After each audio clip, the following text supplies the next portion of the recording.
Have you seen that replay, buddy? All right, man, I'm done talking to you. You can't be done talking to me right here facing me. I back. Trust me, I back. Dana! 60 G's, baby! But I'm not impressed by your performance. It's normal. Come on, guys. It's normal. You'll do nothing. You'll do nothing. I'm the man of the hour, Joe. Too sweet to be sour. What you see is what you get, and what you don't is better yet. I'm the women's pick. I'm the men's regret. And if you win against Chael Sonnen, you made a bad bet. I don't have much left to say other than you have seen nothing yet.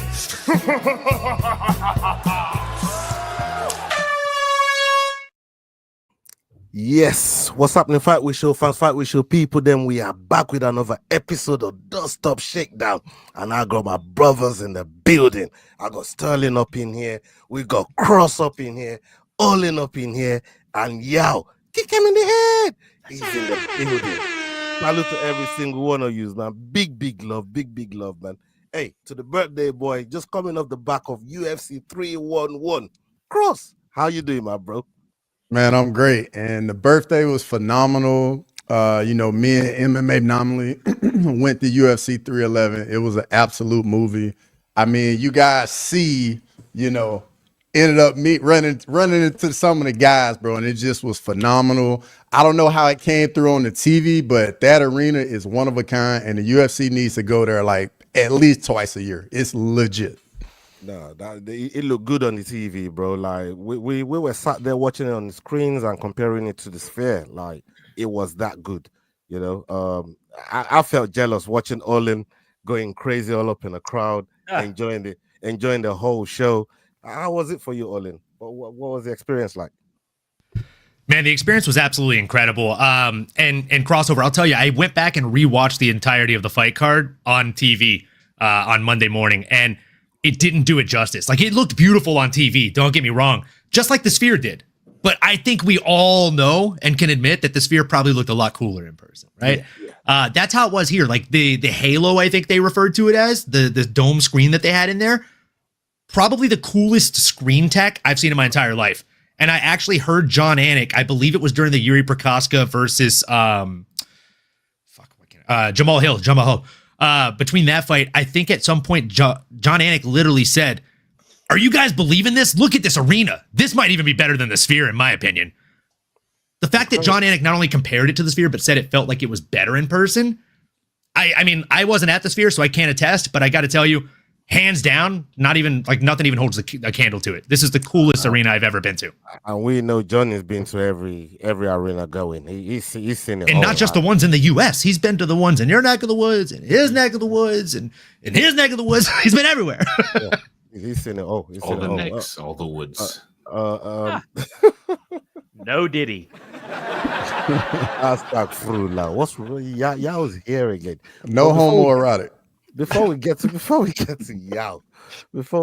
Yao, Sterling, my boy, how you been, man? Been preparing for your we ain't seen you in a minute, but it's good to have you here, man, to chop it up on some combat spot fucking news, man. What you saying, my bro?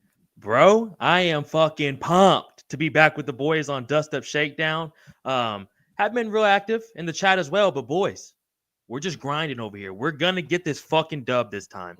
I'm not coming for fucking L's. There's going to be no fucking stone left unturned. I'm in this shit. I am literally grinding, boys. Just got home from work, hopping on the pod with the boys because I just got to fucking chop it up with Yao, Ola, Crossover, and Anomaly, son. Let's get it, Cross. And once we get done with this, brother, we're going straight to the gym to fucking throw these hands, boys. Let's fucking go. February 9th. We're getting so goddamn close. That's what's up. I love it. And Yao, bro, you're looking good on the table, the leaderboard. You know what I mean? You're topping up the table. You're rubbing shoulders with the boys. You did well. You did well on 311, man. Your selections were. Look at Yao. He's rubbing his hand like Birdman. You know what I mean? He over here. He's Birdman in everybody like this. You know what I mean? Yao, talk to me, my bro. How you doing, man? How you feeling? Look, it was a good night of picks for me. It feels great. Highest accuracy on the night, 11 points. Honestly, it feels great. I just hope I can keep it up. It did take a bit of work, but you put in a little bit of work, you get the results. I did put in the work for this card, so I'm just glad that it came out. I'm always happy when you leave McDane on the bottom of the pile. You know what I mean? Yes. Let's go, yeah. He's now I'm precious about my 5 points. I'm up to 5, McDane. Talk about 1. Where is he to defend himself? Let's go. That stuff makes me happy, man. Big up everybody in the chat, every single one of you that's locked in with us right now. Salute to you guys. You guys are the reason we pull up every single week. My boy Carl Ross in the house. Oh yeah, I see you, Sniff. Big up yourself. It says cross mugged all the fighters. Yeah, he's bigger than all of them. Jesus. Whoever took Merab was dumb. Yeah, for real. Hey, listen, we got some topics that we gotta get through. Big up every single one of you. Make sure you're following all the boys on the platform. S Dogs, MMA Talk, MMA Normally, Head Kick Pod, Crossover MMA, Making the Walk, The Rambling Dad, Cage Scribe, The Fight Week Show. Yeah, don't forget to show some love to the Fight Week Show as well. Drive. Come on. So, Come on. Leo has left us some topics to talk about, and I wanted to start with this one because we got the resident guy in here that doesn't feel it's gonna go this way, but let's hear it. The rematch between Sean Strickland and Dricus du Plessis goes down at UFC 312 next month. The two first fought in January of 2024, and Dricus won via split decision and took the middleweight title from Sean. Sean's coach Eric Nixick made an appearance on the Believe You Me podcast this week and discussed what they will do differently this time around. Well, not to give away too much, but I'll give you some things too, Mike, so first and foremost, you have to negate the forward pressure. You can't allow him to do his switch stances moving forward like that blitzkrieg kind of this is that. What negates that? What do we get away from? We got away from the teep. The teep will stop a lot of that forward pressure, that forward movement, right? If he does get through, and Felder and I work on this a ton. We work on the car crash. So if this guy gets through all my length and this far away and he gets to the inside, we got something waiting for you with the elbows. And then what happens when you do that? We can underhook into the takedowns and take this dude and put him on his back. Something that Brad Tavares did in the first round when they fought, and Brad was able to hold Dricus down and keep him on his back. So just what you said earlier, we see Sean Strickland in the gym out wrestling and out grappling damn near every person he goes with, but doesn't utilize that as a tool. So in the moments that we were taken down with Dricus, he hit a switch. Bro, take the switch and get on top. Don't disengage. Let's get some ride time ourselves, and let's get some damage back. Let's get some ride time on our end. So let's be a little bit more offensive when it comes to our style of wrestling as well. Dricus is taking you down and trying to hold you down, and you're working your get up, hitting your switch. Dude, let's go and get our own. Let's get on top and let's get some of these new 12 to 6s in. Let's get these elbows in and get some damage off, So we need to put more scoring criteria in front of the judges, so it's not just the jab, right? Yeah. Hey, the jab was landing, it was looking great and everything else. But you remember, these judges are kindergartners, man. Like they gotta see sequence and glitter and colors and paint. You gotta paint a better picture. They gotta see things that they can appeal to. And if you just give them a jab, bro, they're gonna get lulled to sleep. Right. Yao, you've heard what Eric Nixick had to say there, and I think he has some valid points. You know what Strickland brings to the table. You know what Dricus brings to the table, and we saw how the first fight ended. But from what Eric's saying there, what are you saying about that? How are you feeling about if Strickland can even put that together in a fight? The most important thing that he said there is the fact that you have to show the judges that you win. And you said that last week, Ola, with regards to Merab. And that's exactly what Merab did. In those last 2 rounds, he was showing the judges, look, I won the fight. You have to show the judges. And a lot of fighters don't do that. Sean definitely doesn't do that. He just does that the whole fight. The whole fight doesn't ever show if he's winning. So showing that you're winning is something very important. However, I don't see Sean Strickland not doing this and not sticking to the teep, even if the teep is working. He's not going to be taking Dricus down to the ground. He doesn't fight like that. Sean doesn't have that sort of fighting mindset. And but they say he does it in as the gym, though. And Iraq does everybody in the gym. I mean, I don't see Eric Nickstick coming out. Jabs everybody in the gym. Sean goes in there to beat people up. Like I told you, he doesn't fight. He goes in there to beat people up. So that's what he's going to try and do. And what they're saying is not going to work.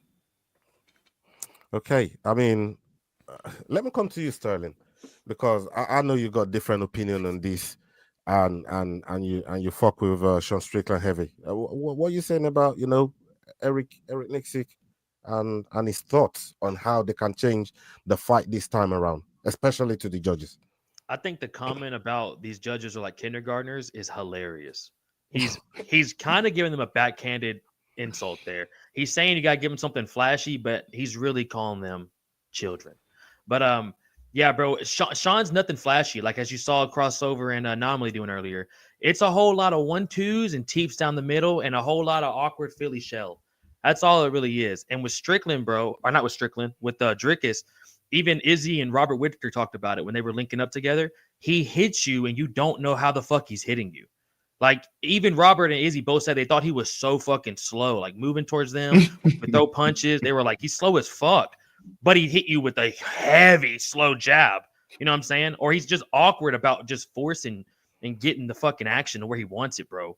But y'all know who I'm fucking rocking with over here. July 4th, 1776, America came over across the seas, and we fucking took over, and that Shan has reigned supreme since then. So I'm gonna go ahead and go with my fellow American. I think he gets it done, bro, in the 4th round via beating the fuck out of Dricus. Sean said Dricus had that more of a dog in him last fight, and he admitted that. And I think Sean's coming in this to kill or be killed. And I really want to see Yao versus Sean Strickland more than DDP versus Strickland. That's what's up. That's what's up. Hey, Olin, let me come Just to reiterate, only 1 minute sparring. Olin, I mean, what do you make of all of this? I mean, look, I make about as much of this as I do when you ask a fighter, how's training camp going? And 99 out of 100 fighters say, this is the best training camp I've had in my entire life. Body feels real good. There's no injuries coming into this one. I just think I'm going to be able to give it 110% going into this fight. I reckon 100%. It's like, why are you going to give this anything other than a grain of salt? I think Cross said it himself. Like, he's going to come in with the jab and the teep kicks, right? Like, to think he's going to do anything different is silly. Him saying, hey, first, like a no takedown clause, or first to shoot for a takedown is a pussy. Like, that's bait, bro. Like, you're begging for someone who's a mixed martial artist to not mix the martial arts, my guy.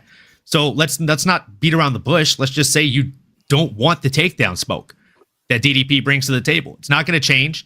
DDP, even if he didn't shoot a takedown, he brings that big puppy dog energy and a sense of unpredictability, like a big giant puppy dog. You don't know what he's going to do next, because I don't even think the man knows what he's going to do next, other than win. So give me DDP in this one. I don't think it's going to be much different. If anything, I think DDP gets it done in more emphatic fashion this time around. Yeah, I couldn't agree with you more, man. And I don't know how Cross feels about this whole situation with DDP and Sean Strickland. What do you got for us? Well, first off, big respect to Coach Eric Nixick, one of the best in the game. But if any of you guys think Strickland is going to do anything other than jab and teep, you have lost your mind. That is all he's going to do. That is all he has ever done. So why would any of us expect anything different? I think even in the first fight, DDP showed like, hey, like if you don't let Strickland dictate the pace to you and you come forward, you shut his entire game down. And I think the comment of Strickland saying, hey, let's just stand and bang, he literally just gave DDP the recipe to get the win. He was like, hey, this is my Achilles heel. Here it is. If you do this, you're going to win the fight. DDP ain't out here trying to like fight your ego. None of that. This man is trying to win, get the belt, move on to the next title defense, and he cares nothing about all that.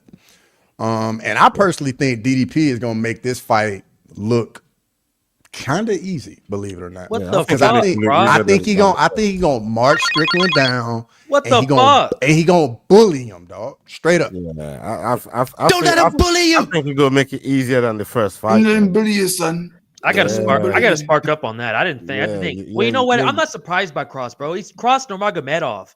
I'm talking to me. I'm not surprised. This man never rocks with the Americans. Let's not forget Ilya Topuria Holloway. Coming your way now, Cross. You know what I mean? All of a sudden, bro, I call it like I see it, man. Switches on you on the I'm dime, sparking up, bro. I mean, this man might as well be a referee crossover. The only thing you're missing is the striped shirt, my guy, because you call it like you see it and you sure don't miss much. Facts, bro. Facts. It's all good, brother. It's all good. We know you got Russian citizenship. Brother, me and him are actually taking our next trip to Dagestan. You can get the content early on OnlyFans. Hey, that's for that. What's it called with the P on YouTube? Patreon. That's for Patreon. That's what that is, Olin. That's for Patreon. There you go. Only on Patreon. Get that Dagestani training. Crazy. We got another topic here from Leroy that we're gonna touch on. This one here kind of rubbed me the wrong way because I do fuck with Belal, man, but god damn, he's kind of doing too much right now, man. But let's hear this. See how y'all feel. I'll go last because what I'm gonna say ain't gonna be nice. Let's hear this. Bilal Muhammad thinks Kamaru Usman is being a bit hypocritical by saying Islam Makhachev should go up to welterweight and fight Bilal. Here's what Usman had to say on the Pound for Pound podcast this week. This whole notion of Bilal training with them, they don't want to, bro. No, I'm going up there, I'm whipping him. I don't care. Just because he comes into our camp, just tries to use our bodies and learn our style, I'm moving up, I'm whipping him, I'm taking that belt. So Bilal and Islam are friends and training partners. Bilal was even in camp with Islam, helping him prepare to fight Arman Sarukian at UFC 311. Bilal recalls when Usman refused to fight Israel Adesanya, when Usman was the welterweight champ and Izzy was the middleweight champ. He calls Usman a coward and says he's now more of a podcaster than a fighter. Speaking to MMAfighting.com, Bilal said they never trained together, but he said, I would never fight Israel. He also said he would never fight Habib. I'm like, bro, you never trained with them before. When he said these guys train together, let's get rid of that notion. Bro, shut up. You've never been in a room with Adesanya or worked out or sweated with Adesanya in your life, and you made it seem like you would never fight him because he's your brother. If they're going out there and calling me out, this and that, it's a different story. But everybody's just looking for that notion to hate on me. They're looking for that notion because they don't want me to be champion. They want to make it seem like I don't belong. But I went out there and dominated the guy that beat you twice, Usman. Leon Edwards killed you. He knocked you out, put you out cold, and then dominated you. I went out there and dominated him and made it look easy. So you acting like I got lucky. Nah, bro. We're not on the same path. We're not on the same level. That's the thing. When Kamaru was champion, he wasn't looking for tests. He was a coward champion. He was the champion with, oh, let me get the rematch with Colby Covington, who sucks. Or let me get the rematch with Jorge Masvidal. His reign was rematches. He never wanted to fight the next best guy. He never wanted to fight the guy on the hot streak. He avoided those guys, avoided those tough tests. He was the coward champion. He wasn't looking for the toughest test. He wasn't that guy. This guy's a podcaster now, right? That's what it is. He's not a fighter. Also, too, it's like you're number 2 in the division. Do you not want to get your name back in the mix by fighting one of these tough guys? No, because he doesn't want to take these tough fights. He doesn't want to take these tough tests. He'll fight Khamzat Chimaev on 1 week's notice because now he knows he has an excuse built up if he loses. Oh, at least I took him on 1 week's notice, and nobody else would do that. It was a close fight, so I'm proud to be in a close loss. I hate guys like that are proud of close losses. You lost. You're on a 3-fight losing streak. You're closer to the Tony Ferguson streak than you are closer to being back in the title mix. Pretty soon, people that had you on the list of the top welterweights, you're going to be on that list of forgotten welterweights if you just stay on the sidelines and keep trying to be this podcaster that you suck at. For Usman, you just got called out by Joaquin Buckley. You got called out by Ian Machado Gary. He's getting called out by all these guys, and then he complains, all these losers keep calling me out. Why you keep calling me out? When I'm healthy, I'll fight, blah, blah, blah. Bro, you've been out over a year. If your knees are gone, your knees are gone. They're not going to get any better. They're not going to randomly grow cartilage. Either defend your ranking or get out of the rankings. Because there's hungry guys, hungry contenders that are right there. I think he just wants to be a podcaster. He just wants to be a guy like Conor McGregor, where he stays in the mix by saying stupid stuff and hoping that it gets headlines. They're not going to be the guys that fight. They're not going to be the guys that want the next hungry guys anymore. Can I say that is like the longest quote I've ever heard? Jesus Christ. Bro, he buried Kamaru. He buried Kamaru. But I got a couple bits in there that, you know what I mean, I felt a way about. But before we go ahead, big up my bro, champ Emmanuel Ojo. Salute to you, my bro. Big up yourself, man. He's pulled back up, and you're looking better on the screen this time. Yes, sir. Yo, that was painful. Flipping hell. Hey, you're HD now, brother. You're good to go. So let me come to Cross first. I mean, Belal said a lot there. Then I'm going to come to you, Emmanuel. But so with how much he said, there's going to be more than enough for everybody to talk about on this topic. First off, I 100% get what he's saying about like the built-in excuse with Khamzat Chimaev on 1 week's notice. Got all these up-and-coming hungry contenders calling him out and doesn't have a fight book. So, I mean, I get that side of it 100%. But I think the one thing that Kamaru Usman can say that he hasn't said is, I don't know if Bilal remembers, but he did fight Gilbert Burns, who was a training partner with him in the same camp. They made that fight happen. So Usman does get some respect on that. And at the time when Usman was the champ, man, I mean, he was fighting the only guys that he really had opportunity to fight when we think about it. Like, the options he had were the best he had at the time. But, you know, hey, Bilal, like, we get it, you chirping, but it's about that time for you to get back in the octagon too, brother. Emmanuel, I mean, you saw the clip. I saw it. What's your take on the whole, you know, Belal Usman back and forth? Because it's been going on for a while as well. I think they should just fight each other, first of all. Regarding that clip, I lost interest a page and a half in. I just stopped. It's not that I intentionally stopped listening. It's just, It's like his fighting style, isn't it? It's not captivating. Do you know what I mean? Well said, dog. Well said. Good. Hey, that's good. Hey, you said it, Emmanuel. You know what I mean? You said it. And Olin, let me come to you. You know, as a big Bilal fan, Belal had a couple points there, but the point about the easy situation, that's the one that I kind of wanted to address, because it wasn't like one-sided from Usman saying I'd never fight Izzy. Izzy was the same with him. Now, Izzy didn't want to fight him either. I mean, it's kind of like the same could be said about Bilal versus Islam. Like, people keep saying Islam's going to go up and challenge for the next belt up. If he does that, he'd have to fight Bilal, who's a training partner. We know that that's not necessarily something either of those two guys would be chomping at the bit to do, right? More so Bilal, in my opinion. But at the same time, again, like, if I'm Bilal and I don't really want to fight Islam because he's the homie and we train together, you can't really get mad at like the guys who used to refer to themselves as like the African kings of the UFC, right? Like, why would they want to fucking fight each other? They're boys. Like, it just makes sense. What was he trying to say? What was he trying to say? That they should fight each other because they don't train with each other? Is that what he was trying to say? I think that was Bilal's point, is the fact that like they don't train with each other, so they have no reason to not want to fight each other. But I mean, at the same time, again, like if you respect one another, if you're friends with one another, like, you can't make me fight anybody, right? Like, we saw that happen with the star of 311, right? Merab Dvalishvili. How long did he clear out the division underneath his boy? Because he didn't want to fight for the belt against his homie. So like you can't like choose and pick which ones are okay and not okay.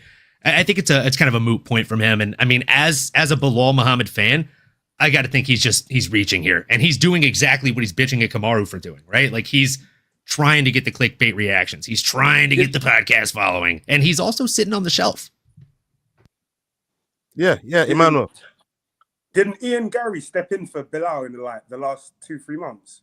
He should shut his mouth. What the hell is he talking about? This is I don't know why fighters don't just handle their own business rather than speaking on other people that they haven't fought or they're not trying to fight. Do you know what I mean? Yeah. You should only speak on the people that like you're trying to fight, I think, personally.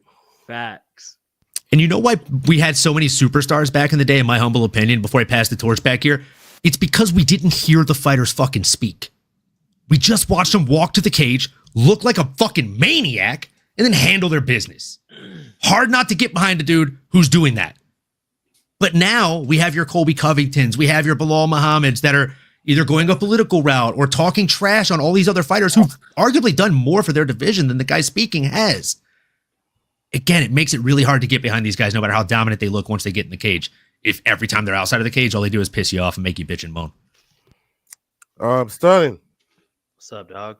Yeah, man. What you got on this? Like Cross said, Bilal said a lot there to get around the table. Mm-hmm. I mean, what's your take on this whole kerfuffle? That boy ran his mouth there a good bit there. That was kind of crazy. He was saying some wild shit. I mean, shit that I was like, bro, but do you say this face to face? I mean, what are we doing here? This is like some like Twitter X beef shit right now. Like, what are we doing? The crazy thing is they got the same manager. That's Ali's bro. messy. Ali's fucking messy. He is messy too, bro. He is messy too. Bro. I love Ali, man, but goddamn. But continue, honestly, please. But it's just like, bro, like it's mad disrespectful too to talk to a guy like Usman like that, who is so fucking active as a champ. Like, you've been a champ for one fight and you pulled out your first title defense. I get you had a crazy toe injury. That was wild. Don't get me wrong. That looked wild. But boys, Usman never pulled out a shit. Usman has no knees, and we all known that for the last 5 years, and he still goes in here and handles business. Like, to talk to a dude like that's mad disrespectful. Yeah, bro, against dogs. Knocked Jorge Masvidal the fuck out. The only guy to sleep street Jesus. I mean, crucified him. So, like, to speak to this man like this is crazy because you just nut hugged Leon and you fucking knocked out Sean Brady. Like, you know what I'm saying? Like, you sniff crotches. Like, don't come on like X and like these podcasts talking shit's crazy to me. Like, your fighting style is literally sniff crotch and get through 5 rounds without being hurt. And then you fight a guy like Usman, who, bro, when he wrestles, he's wrestling with a purpose. Like, Usman's fucking dudes up, and he's transitioning to different type of guards. You know what I'm saying? So, mad disrespectful. I can't. Hopefully they get that fight, but that shit's crazy. Hey, yo, don't the podcast with Jason Anik? I mean, now you're asking me the perfect question, because what went through my mind was that Bilal sounded so derogatory about being a podcaster, and I'm like that's what we're doing right here. Like, you can just go and be a podcaster, like just go and be a podcaster. Just made yourself an enemy, Bilal. I think so. Yeah. But one thing that's interesting, and that I do somewhat agree with Bilal, is if you're gonna talk on me in a way that makes sense, where you haven't done something similar, and like with the Izzy fight, he's saying that if Islam and I've trained together and we don't want to fight, it makes more sense than you and Izzy not wanting to fight because you guys never trained together. You're just like, okay, cool, bro, peace. Like, that's not a real reason not to fight. Whereas if you look at Aljo and Merab, if you look at Islam and Bilal, they've got tangible reasons of we are training partners. So I think that was kind of his point, which, I kind of take that. Like, he's got less to be talked on about than Usman in that regard. However, at the end of the day, like Sterling said, Usman is a dog. Usman tears everyone apart. You can't just disregard him, especially, if he's a crotch hugger, as Olden said. Like, you guys just finished me. Like, you got all the points. And normally, Ali's about to tweet and talk trash to himself between Usman and Bilal's accounts. Like, that's hilarious. Like, facts.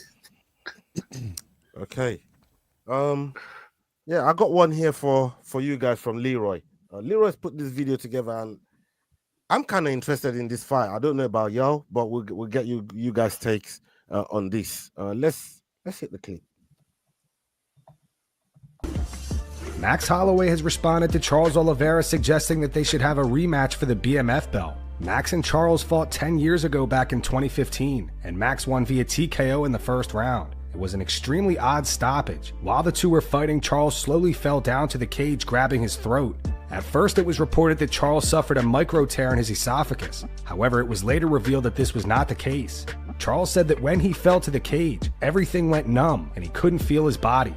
Charles did an interview with the UFC this week and said we'll have to see when Islam will want to come back. If he only wants to fight in October, I definitely want to fight before that. So why not challenge Max Holloway for the BMF belt? We met before, but I suffered an injury right in the beginning, so there wasn't an actual fight. I think we deserve to make this fight happen. Max responded to this interview on X. He wrote International Fight Week. Yo, that for me, I want to see. I'm saying sign me up. I'm saying sign me up. Emmanuel, what do you think about Max? And we've seen that fight before. We saw how we played out. But what do you think? What do you think of this for the BMF belt? Yeah, I'd sign. Yeah, sign me up. Sign me up. They're both finishers, both entertaining. That first fight, yeah, it was a bit. Yeah, just it didn't get going, did it? So yeah, no. And then obviously, Charles is like much better, isn't he? Like he's grown since.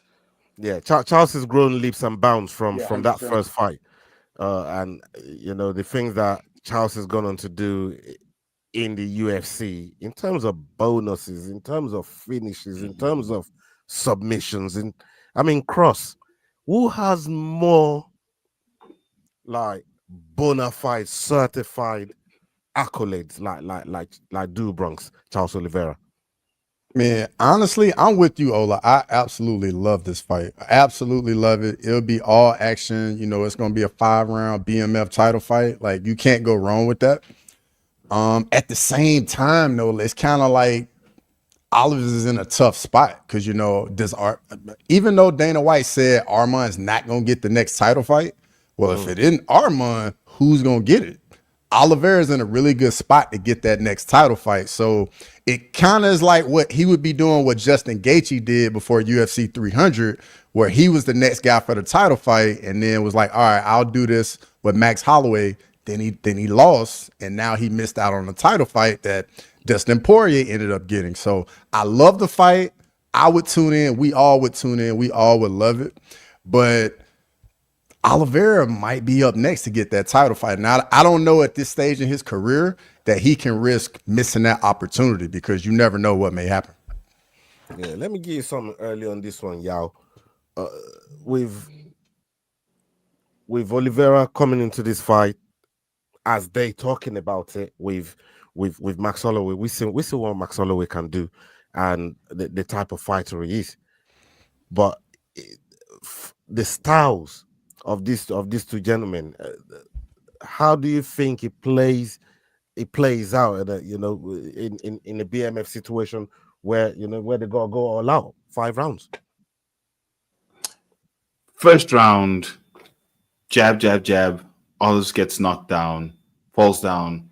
Just as the bell's about to go, he gets up, goes back to the corner, snapping back together. He goes out, gets knocked down again. Now, Max knows better than going in because he knows Olives will finish him, right? So he lets Olives back up. As soon as he lets Olives back up, he engages in a grappling and guillotine, fights over. Olives' second round guillotine, 4th minute. That's how I think it goes. I mean, that's a really good description there, Olin. Sounds like fight of the night right there too, by the way. I'm just saying. That's a really good picture he painted there, something what Eric Nixie said that you got to show these judges, you got to paint the picture. But Olin, let me come to you. In your opinion, how does this from what Cross just said there in terms of it affecting a potential title fight for Charles Oliveira? But the thing that I see about Charles Oliveira, if I may say to you, Olin, is even when he was a champion, he didn't have the belt. He had to verbally remind the fans that the UFC, the 155, has a champion. His name is Oliveira. Even when they took the belt off of it, like that's the type of champion this brother is, and I resonated with that when that happened to him. You know what I'm trying to say? So, do you think he really cares about this championship opportunity with Islam like that? Because he's saying, look, if Islam only wants to fight this way, I want to fight earlier than that. And give me a fight with somebody as great as Max Holloway. Yeah, I mean, that's a good question. I think Cross is right, though. I think not only does this derail his chances at getting a close leg title shot, right? Like he doesn't have a lot of time left. Father Time is the biggest enemy that is undefeated in the sport of mixed martial arts and boxing alike. He does not have many years or much tread left on the tires here, so he should take a title shot above all else if he does want to end his career as a champion. Now, aside from that, if Max Holloway takes this fight, that also derails the possibility for Max Holloway versus Dustin Poirier for the BMF belt in New Orleans or in Lafayette, which I think makes a lot of sense as well for Dustin Poirier's final fight. It'd be their third time meeting. Max Holloway loves that fight as well. And I think Charles would probably likely want to go for the title shot like Cross said instead. But to everybody else's point, sign me the fuck up. Like anytime Max Holloway is fighting, I will tune in. Anytime Charles Oliveira is fighting, I will tune in. I also think this one does go in favor of Max. I think Charles has looked a lot better as of late, but stylistically, Max Holloway is simply a bad matchup for him. We've seen in the past, the ones that beat Charles Oliveira are like turning on a flow of water that never stops running, right? That constant pressure will break down that rock. No matter how strong of a rock Charlie Olives is, it will break down. That's why Islam beat him, and that is the same reason Max Holloway will beat him in a rematch. He'll continue to pour the pressure on from start to finish, and eventually, as long as Max doesn't jump on top of the greedy finish and get submitted, I think he probably should go out there and be able to wilt that roast. Yeah, man. Well said, man. Sterling, you got something on this, bro? I'll be honest with you. I forgot what we've talked about halfway. We're talking through about this, Max Holloway. but I'm back. But I remembered. But I'm I'm good. And here's what I got to say, boys. We got Charlie Olives, Max Holloway, BMF fight, and then hear me out here. I want to hear what y'all boys think about this. Justin Gaethje, Dan Hooker fight for the belt. Whoa. That's who's fighting for the title. We need new fucking blood. Justin Gaethje needs to come in there, throw those American fucking hands with Islam, hit him with these nasty fucking leg kicks, and knock Islam bitch ass the fuck out. Sorry to have to do that to you boys, but fuck the Nurmagomedovs. We're here to kill. Let's go. Oh, Sterling. I'm really happy you're living in fairy tale land, brother. But unfortunately, if that's what you're hoping for, it's going to be a situation of. Hey, bro, Gaethje gets subbed in like the first, second round, dog. Take that shirt off, Olin. How about that? First. Hey, I'm not talking you, Cross Nurmagomedov. We're talking to Olin 101 right now. I'll take it off when I get to Texas and we spar, brother. Hey, you know I'm always down for a nice spa. I'm always down for a nice spa. I thought you said spa. You want to go to a spa? Hey, real quick, Ola, how about Darren Till getting the KO this past weekend? Yeah, on the Misfits. Yeah, Let's go. My man doesn't look too happy down there. What's up, my man? What's going on down there, brother? Then I said, he said something crazy about that fight. Hey, he loves boxing. Of course he does. He just don't like the crazy shit. What's going on in the world of boxing? That's what they're trying to stay away from. But yeah, he kind of threw a shade. Look, let's get on to that next topic real quick. I got a next topic here from Leroy, and I'm gonna get the ones and twos from Sterling, then Emmanuel. But I want to hear you. I want to get your takes on this. Robert Whitaker responds to the notion that Magomed Ankalaev's style is Alex Pereira's kryptonite. Rob doesn't really see it that way and says Magomed's striking is not even close to Alex's. He adds that Magomed's takedowns aren't that good. Alex versus Magomed is set for UFC 313 on March 8th. Alex Pereira and Ankalaev, man, they don't like each other. I love the story. I love the story that's getting built around it. Yeah. I don't know. A lot of people are saying Ankalaev is like got to take him down and bash him. It's going to be like his kryptonite. But man, I don't know. Maybe they're seeing something I'm not. Like his striking is nowhere near a Pereira's level, and his takedowns aren't that good. You know what I mean? Like he's got grappling, but I don't. Like he's not a. Yeah, I don't know. I don't know. And you can only imagine Pereira's been practicing with Glover in his corner since day dot. I mean, Sterling, I'm going to come to you first. What do you make? What do you make of like Bobby Knuckles' takes on Ankalaev striking and grappling, and fighting as a fighter in general?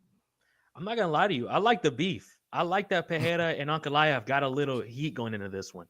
And honestly, if someone's gonna get it done, bro, it'd be this dude. If anyone's gonna come in there, bro, and just say fuck it, let's see what happens. I think it'd be Ankalaev, bro. Yuri, but here's the thing though. Chama's so fucking scary. Like, it must be terrifying to stand in front of that dude. I really want to see what Emmanuel thinks about this, bro, to be honest with you. No chance in hell. Ankalaev has got no chance. I'm telling you. Pereira's a monster. Emmanuel, he's so fucking scary, bro. I mean, dude, you see the way he does to Yuri and Jamal, Jan Blachowicz, bro? He fucks these dudes up, dude. Off, like literally shuts them off. Like, it's different. So hold on a minute, because both of you are fighters, and that's why I'm trying to pick both of your brains on this situation here. You think Ankalaev has no chance, zero chance? Emmanuel. The physicality side of it, first of all. And I'm talking about Ankalaev's fighting style as well. We'll get to that. We'll get to all that. Right, please. Okay, please. Pereira, physicality wise, first of all, like, he just touches people, bro.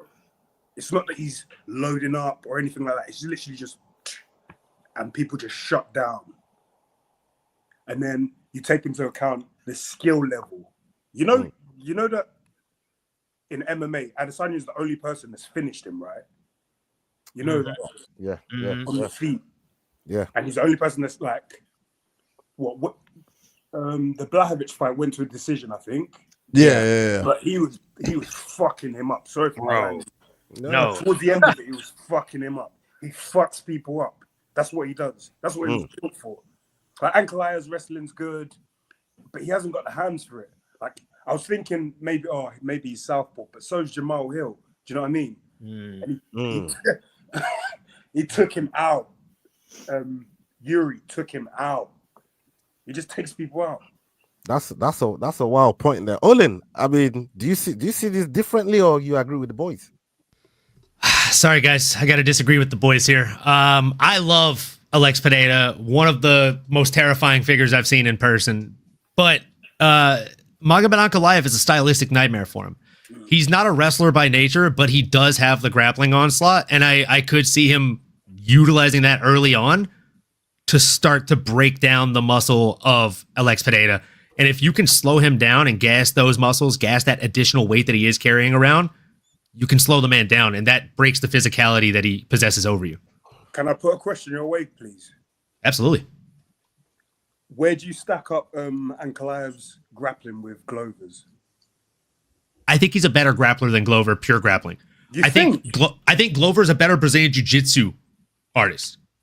I think grappling, Ankalaev is better because he has better chain wrestling. I would agree with that, Olin. I don't think that Glover has good chain wrestling at all. He has good singular entries. His singular entries are really solid, but he doesn't chain wrestle. Magomed does. The overall wrestling, Ankalaev, obviously the submission threat, the transition Glover. threat, I'd give it to Glover. The submission threat, Glover, 100%, I agree with you. Yeah. Like that falls into the BJJ realm. His submission threat off the back or top is, like, especially in light heavyweight, it's almost second to none. Like, he's really good at that bigger weight class with his grappling. Ankalaev can keep him on the ground at 205. I'm sorry, I just don't think he can. Personally, I hope you're right, Emmanuel. Like, I really hope you're right. I pray I'm wrong 90% of the time when I make these picks, at the risk of losing money. But I truly just think that stylistically, if I'm Dana White, I'm not fucking doing this. I'm waiting until Carlos Orberg goes out there and hopefully beats Jan, and then I'm putting Jan against him instead. I don't see a scenario where he doesn't knock his head into the fifth row. I'm sorry. Hold on. Let me ask Yao this. Yao. Let me bring this question. Is there a reason? Because that's what it looks like to me from afar. You guys are in the business a little bit more. But is there a reason they've been avoiding Ankalaev and Parton to the point where they got nowhere else to go and this fight has to happen? Is there a reason, to Olin's point? Ankalaev wasn't bankable enough at that point. He's sort of done enough now. So they're like, okay, but who else, unless we send him up? But heavyweight is... They had nowhere else to go. They had nowhere else to go. And so they're like, look, let's make the money make sense. With what Pereira's done since Ankalaev was a contender, he's done so much to carry the division that you can be like, oh, okay, fine. He can carry the entire card. when he was first winning, it wouldn't really have worked between him and Ankalaev. It just wasn't bankable enough. Saved a Right lot now, of cards too. Saved a lot of cards. Not just and to carrying what cards. Olden exactly, and saved a lot of cards. And to what Olden was saying, I don't see how Ankalaev is going to stop the low leg kicks. Like, forget the wrestling, forget the grappling. You saw what Jan Blachowicz did to his legs. Pereira's going to do worse. And for me, it's as simple as that. Once you take out his legs, once Ankalaev, because he's powerful, but once you take out his legs, where's his power going to come from? How's he going to wrestle and grapple? He can't walk. He has a mistake in him, that Ankalaev, man. He's the same person that fell into Paul Craig's guard.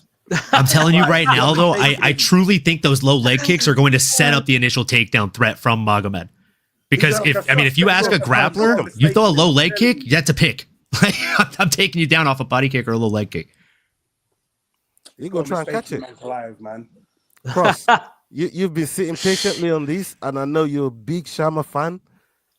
What's your take on all of this? And more importantly, do you agree with Robert Whittaker on that bit of clip? So I got two things on this. First off, like Olin, I hear that 100%. Like Magomed Ankalaev 100% has enough wrestling to get Alex Pereira down and control him. We've seen him get controlled by Jan. We've seen him get controlled by Izzy. So it's very much there. This will be my pushback on that. Ankalaev is not a submission threat at all. So even if he gets Alex down, he's just going to lay on him for the round. And I get it. That can win him the round. But at the end of that round, they're going to be back on the feet. And then to go with Yao saying the low leg kicks are definitely there for Alex, for sure. And then on top of it, Ankalaev is a striker that has some wrestling in his back pocket when he needs it. He's really a counter striker, boxer with the hands. So I 100% believe the guy that he wants to go out there and strike with Ankalaev. I mean, with Alex. But I think what's going to happen, he's going to get a little taste of it and be like, nah, that's not what I'm trying to do. And then he's going to try to grapple. But I think the fact he doesn't have a submission threat is what's going to keep Alex alive. And then once they get back to the feet, all Alex got to do is land one punch. One punch in 25 minutes. One punch. And then something I know none of y'all have thought about. If Alex Pereira beats Ankalaev and he calls out John Jones, Tom Aspinall is not getting the fight with John Jones. It won't happen. Because John Jones wants Alex, and then if Alex wins and he calls him out, the fight's going to get made. Oh, that's a different dimension right there. Emmanuel, you got something on this? What Cross just said there? That would be sad. If he doesn't fight, if John doesn't fight Aspinall, that would be sad. That's all I'm going to say on it. And yeah, I don't see a scenario where Pereira doesn't kill Ankalaev. I'm sorry. If he stands with him, I love it. I love it. If he stands with him for more than 2 minutes, it's over. I'm sorry, man. That would be stupid. His corner doesn't like him. I love the energy from the champ. Emmanuel. Yeah, bro, man. it's true. You go kill him. It's true though. Pereira's gonna kill him. I'm telling you. Emmanuel, I will bet you a shot of whiskey that Ankalaev wins at least one round on the feet. Mate, I'll see your whiskey and raise you a tequila, bro. Let's go, brother. Okay. I fucking love it. I'm talking about. Both of you better pull up for the watch along then. You know what I mean? Let's sure go. Here.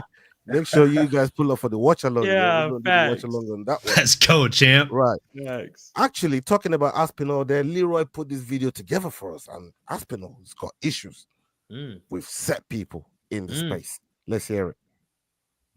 Tom Aspinall thinks it's funny how Dana White said that Islam Makhachev is now the pound-for-pound #1 fighter and not John Jones. Because of that, Islam deserves some maybe pound-for-pound #1 rankings. He's already the pound-for-pound #1 ranking. But is he yours? Yeah. I'll give it to him. Fair enough. Are you happy? Is everybody happy now?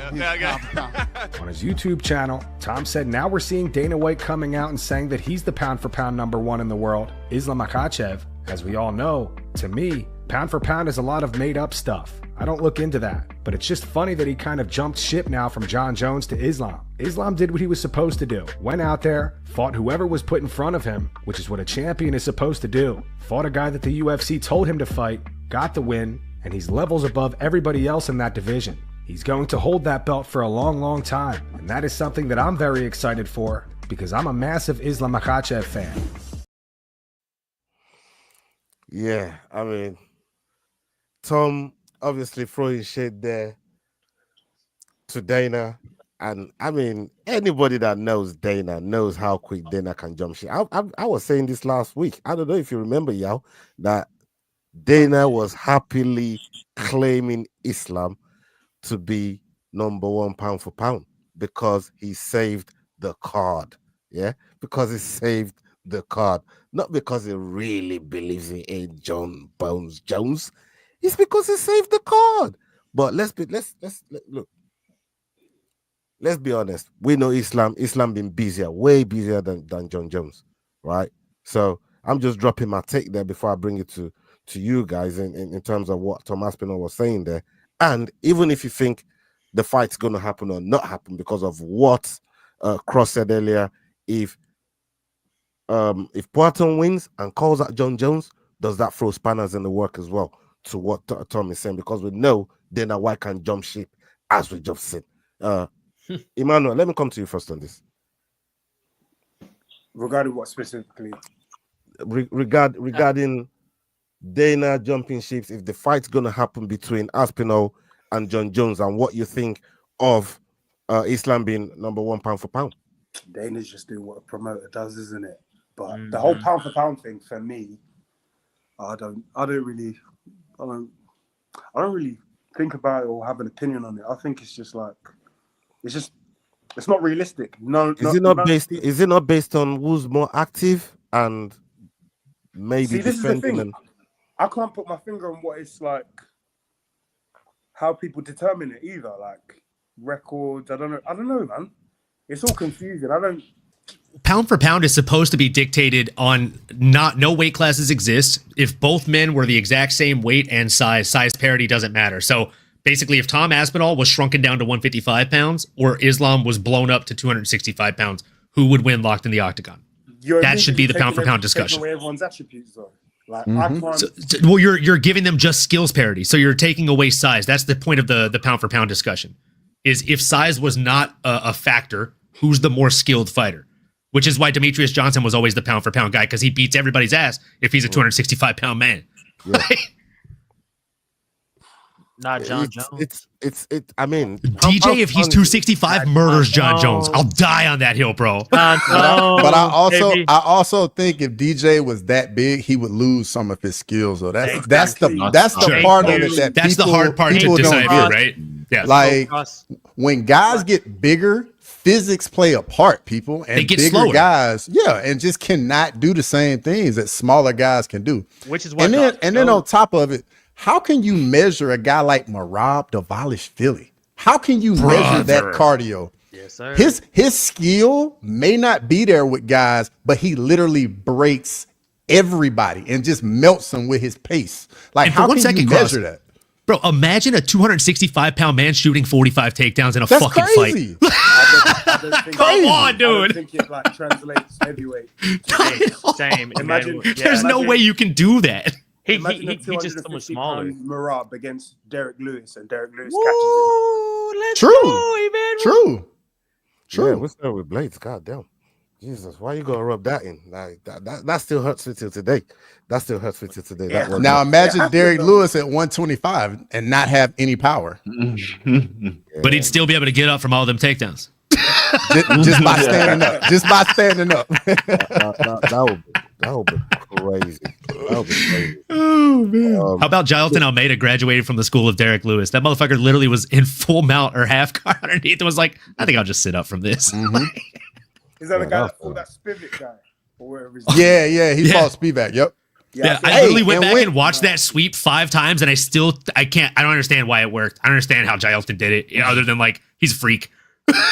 He's just bro, strong. and then when Jailton got back to his feet, bro, he was piecing Spivak up. I'm like, where did this come from? Who are you? Who is this dude? No, this is crazy. But I go one more topic here on a topic that I know Sterling fucks with, and I know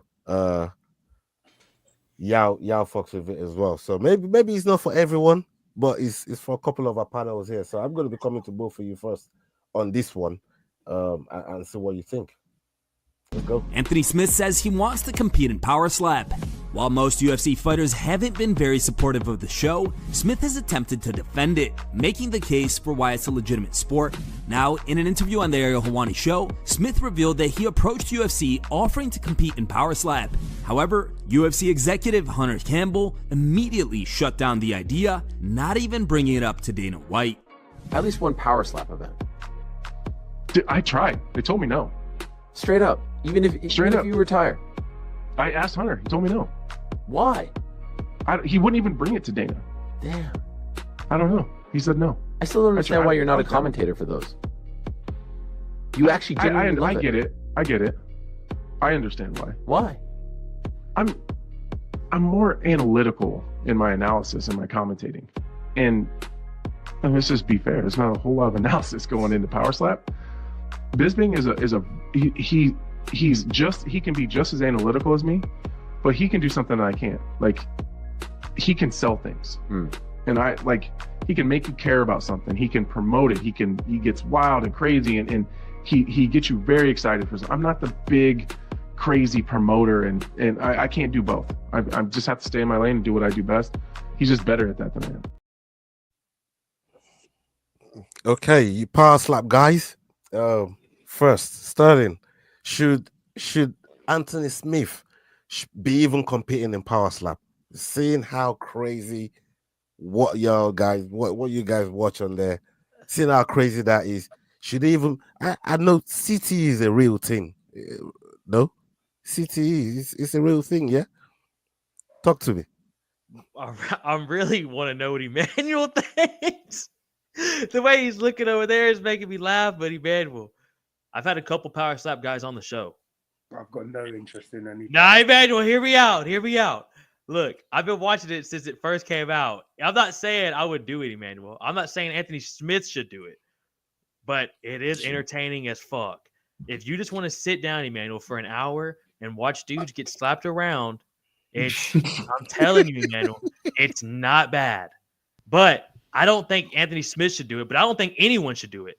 But it's crazy that they even, like, the UFC promotes it. So I'm gonna go ahead and would you like to see him compete on there if say he retires from the UFC?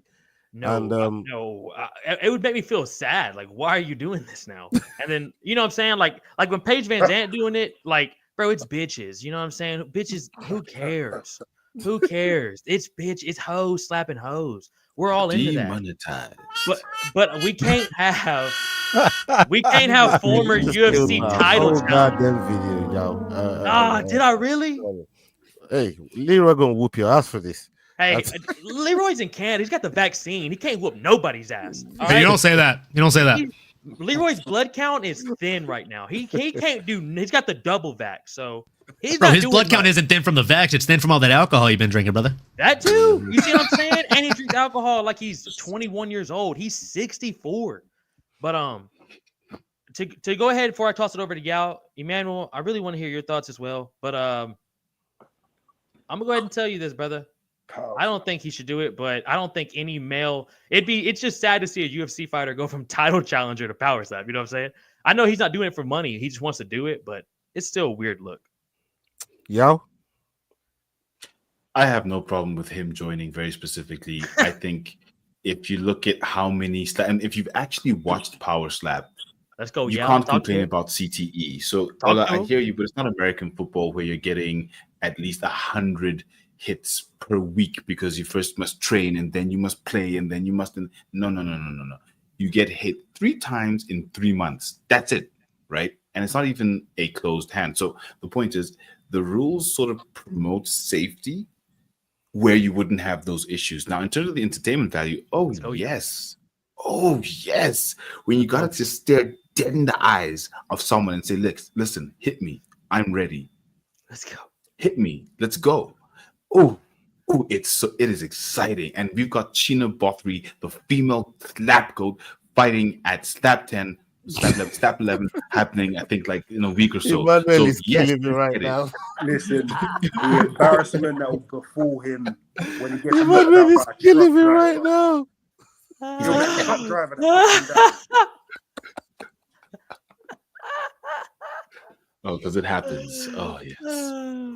But it's nothing wrong for him to do it for me. I see no positives in it, but let him do what he wants to do, man. It's crazy. I'm never gonna ask. I mean, Cross, you interested in Anthony Smith on Power Slap? Man, well, how Anthony Smith has looked in his last few fights, I think he definitely should go to Power Slap like yesterday and just go ahead and get to it, bro. Like, I think he should just let the UFC go. I don't think his heart's in it anymore. And I mean, it's that time now. If he wants to go off, do something else, hey, by all means, go do it. Because I mean, what's he really gonna do in the UFC? Is he about to make another run at a title shot? No. He's got his last fight. So I mean, you know, just get it done, get it out of the way, and then you know you can go on and do what you want to do at that point. I probably am not gonna watch it, but hey, go do what you want to do. What happens to guys opening their own gyms, man? What is going on, Power? Yeah, fostering the growth of the mixed martial arts stars of tomorrow. Like, open your own gym, become a trainer, do something like that. And I mean, I'm surprised. Like, I think everybody's gone at this point, and not one person mentioned that kind of backhanded bullshit comment from him about Michael Bisping. Go ahead, Olin. Like, he literally gave you a platform, he gave you a surface, and he gave you a co-host slot. You leave him high and dry for the last month and a half. He has Paul Felder filling your shoes when Paul Felder has time, which Paul Felder's a working man. He's busy dude right now working for the UFC staff. And then you come on and you say, oh yeah, you know, I wanted to do some commentary for him, but you know, I'm an analytical guy. And Power Slap's not that analytical, which is why Mike Bisping works. You just called Mike Bisping unanalytical. In the fucking nicest way you could. You were a douche to the guy that gave you a platform. Miss me with that bullshit, bro. And you lost a fan you, of me with you that. You can analyze Power Slap. Like, there's a lot of technique to it, but I mean, like, you heard what he said, right? Like, I'm not wrong in my takeaway there. It felt a lot like he was kind of being a little bit facetious with his wording there, taking a bit of a jab, taking a bit of a free slap, as if he is on the fucking roster. It's what it felt like, kids. It's what it felt like. kind of crazy. He started his own podcast, bro. You weren't lying when I saw that. I tried to tell you, and it's so crazy. Backhanded, bro. The timing of it, the fact that on episode 1 he doesn't mention anything about Believe You Me. No, like, hey, thanks to Bisping for helping me get my feet wet with this. Like, bro, come on, dude. You cannot fucking shit what you've been fed. That ain't how it works, happened, bro. Like, maybe he just wanted to start off, do his own thing, but like you said, at least just say something. I wonder what Bilal's saying about him becoming a podcaster. He's so fake. He's not even a real fighter anymore, Anthony Smith. That's why your house got broken into. Jesus Christ. Spicy. Yeah. I'll see myself out, guys. Sorry about that. Yeah, I don't know where that came from. We got one more clip here, and this one here, you know, it's it's gonna be the last one. Leroy put it together. We go out on this topic here. I don't even know if I should play this, but yeah, fuck it. Let's do it. UFC feuds are nothing new, but the ongoing war of words between Tracy Cortez and Eileen Perez seems to have taken on a life of its own. The rivalry ignited last year at UFC Denver when Perez infamously mocked Cortez after a short notice loss to Rose Namajunas in the main event. Perez didn't stop there, also slamming Cortez for having to cut her hair to make weight for the bout. Fast forward to this week, and the tension between the two female fighters seems to have escalated even more so, with Perez calling Tracy trash. Now, Tracy Cortez has taken to social media, revealing that she had a chance encounter with Perez at the airport. According to Cortez, Eileen didn't stand by any of the shit she's been saying, and instead tried to shake hands. Just landed. Whew, running off of a little adrenaline right now because I ran into my best friend, the girl that, I'm not gonna do it. And I was like, shake my hand. I was like, no. What the No que bien pinche. Boss, you're gonna do something. She didn't do shit. She tried to shake my hand. Pussy ass fucking bitch. I said, nah, if you're gonna say something, stick to it. Pinche.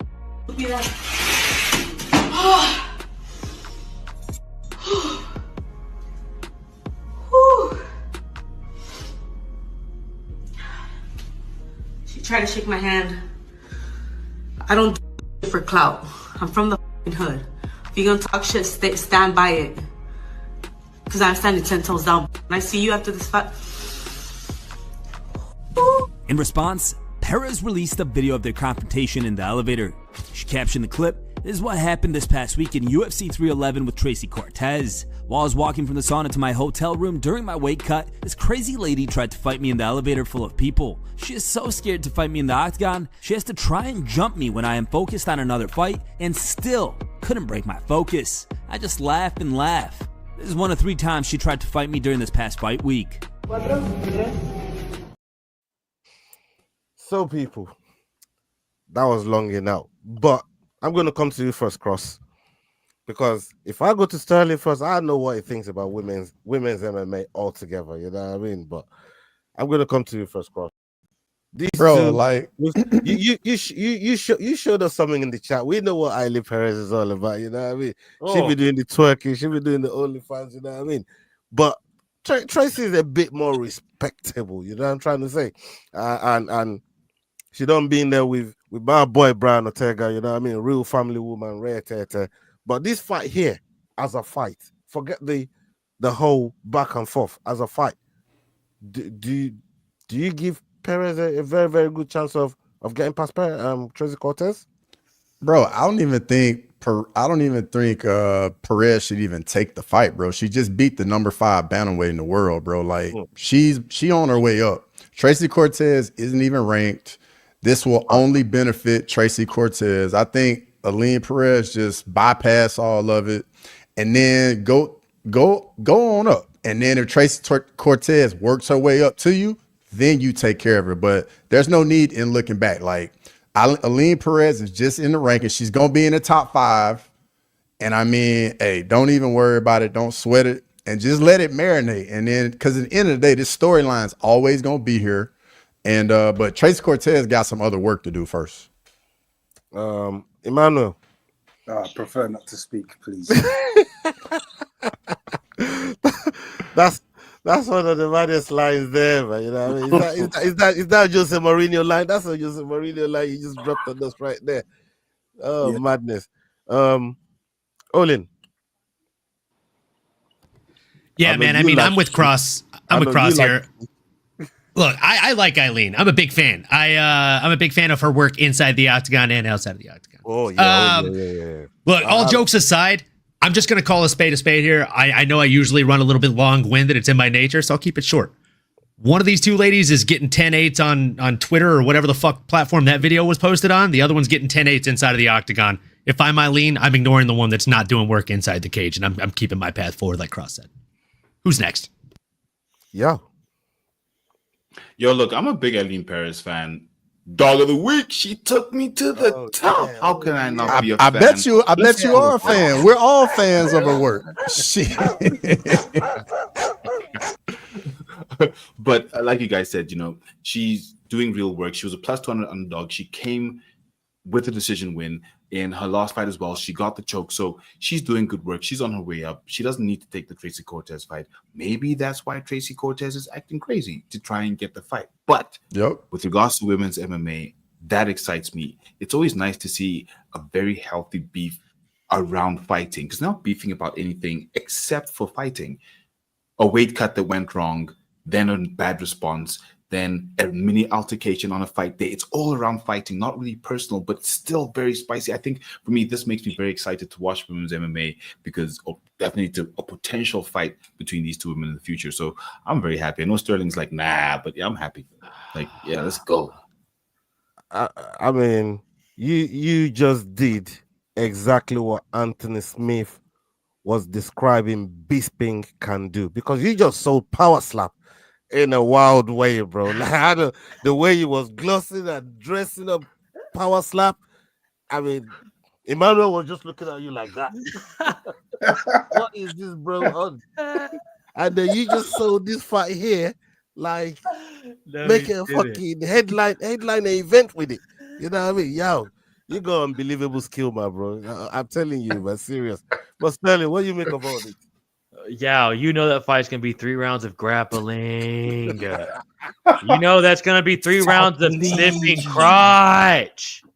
You got a problem with that in that matchup? I don't, but Exactly. But god damn, this is gonna be the worst fight we've ever seen. It's gonna be 3 rounds of grappling. There's whoever's gonna win is gonna give like this crying victory speech about how stressful this camp was, the amount of shit that was talked. They had to go to Instagram and post that video. You just had to do it. Couldn't have just not said anything. Just had to make a video of you making a 5-minute walk around in your hotel. Just goofy shit. Emmanuel, I'm with you, brother. I'll just get demonetized if I keep going. I got nothing else to say, Ola. You just took every bit of energy. I'm going to go take a nap. I have to go train after this, and I'm exhausted now. Yeah, man. Yo, we're going to get some elite camera angles in that fight if it ever happens, though. I will tell you that. Can we just say the cameramen deserve a raise from 311? I mean, it's just facts. Oh, yeah, he do. It's just facts. I mean, those guys were doing God's work, folks. If you haven't hit the like button, hit the like for that alone. Yeah, for real. And people, everybody that's been locked in, salute to every single one of you. This is our guest over here, Emmanuel Ojo, Supreme Champion. Salute to you. Thank you very much for pulling up. And we're going to be seeing more of you on this sort of forums. We've had a talk in the back, and I think we're gonna be bringing you on to get more of your takes on what's going on in the combat sport world. Olin, thank you very much for pulling up, my bro. Salute to you. I know you're always working, you're always busy, but you find time to pull up. Sterling, you're in the middle of your grind. Big up yourself, my bro. Thank you very much. And Yao, salute to you over there in South Africa, running head pot kick. And my boy Crossover. Salute to you, my bro. Thank you very much. Every single one of you that's been locked in. Make sure you're subscribing on the Head Pot Kick, MMA Normally, Making the Walk, S-Dog MMA Talks, Crossover MMA, Cage Scribe, The Rambling Dad. Go and follow Emmanuel Ojo on his platform. Go and follow his work. And finally, make sure that you're hitting the subscribe button on the Fight Week Show. Make sure you're hitting the subscribe button. Make sure you're hitting the like button. Make sure you're sharing the videos. And we're going to be back with another video. Salute to you. And we're out. Love.